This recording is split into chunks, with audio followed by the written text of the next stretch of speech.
Silence, silence.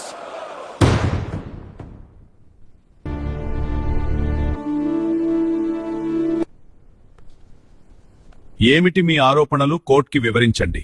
ఇతను మా streets లోకి వచ్చి బలవంత మతమార్పిడి చేస్తున్నాడు సార్. ఇతను చేస్తున్న ఆరోపణలు నిజమేనా? మీరు బలవంతముగా మతమార్పిడి చేశారా? నన్ను మనస్ఫూర్తిగా ఆరాధించేవాళ్లే నాకు కావాలి. నాపై ఇష్టం లేకుండా నన్ను ఆరాధించేవాళ్లు నాకు అవసరం లేదు అని బైబిల్లో స్పష్టంగా రాసి ఉంది. అలాంటప్పుడు బలవంతంగా ఎలా మారుస్తాం?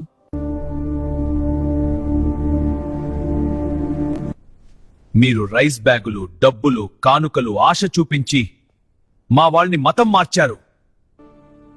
నేను బీదలకు సహాయం చేయాలని చెప్పాను కాబట్టే వాళ్ళు చేస్తున్నారు, మతం మార్చాలని కాదు. వాళ్ళు మతం మారేది మీరిచ్చే వాటికి ఆశపడే. నా సేవకులిచ్చే ఆహార పదార్థాల కోసం మతం మారకండి. నేనిచ్చే నిత్య జీవం కావాలనుకుంటే మాత్రమే నా దగ్గరకు రండి. యేసుని నమ్మితే మీ రోగాలు పోతాయి, మీ సమస్యలు పోతాయి అని ప్రచారం చేసి మతం మార్చడం తప్పు కాదా? నన్ను నమ్మేవారికి కలిగే మేలులు, ఆశీర్వాదాలు గురించి చెప్పడం తప్పంటారా? ఒక సబ్బు తయారీ కంపెనీ ఆ సబ్బు వాడడం వల్ల కలిగే లాభాల గురించి ప్రచారం చేయడం తప్పు కానప్పుడు, నన్ను నమ్మడం వల్ల కలిగే లాభాల గురించి చెప్పడం కూడా తప్పు కాదు.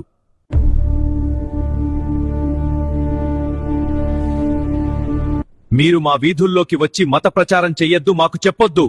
నేను నా సేవకులకు అదే చెప్పాను, వినేవారికి చెప్పండి. వాదించేవారి ఎదుట మీ పాదాల ధూళి దులిపి వచ్చేయండి అని. నా ప్రేమ, నా త్యాగం, నా బోధలు, నా ఆజ్ఞలు నచ్చితే వస్తారు, నచ్చకపోతే రారు. ఇందులో బలవంతం ఏమి ఉంది?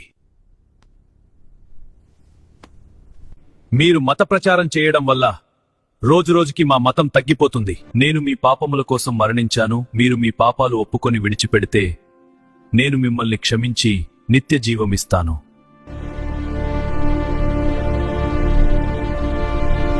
ఇప్పుడు నేను మీకు సువార్త ప్రకటించా కదా, మీరు మీ మతం మార్చుకుంటారా?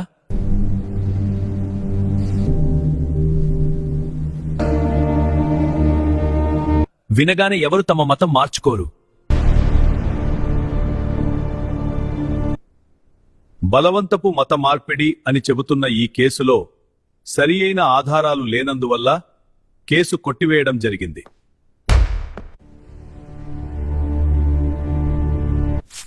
అలాగే సువార్త విన్నంత మాత్రాన మతం మారేంత బలహీనమైన మనసాక్షి మన మతం వారిది కాదని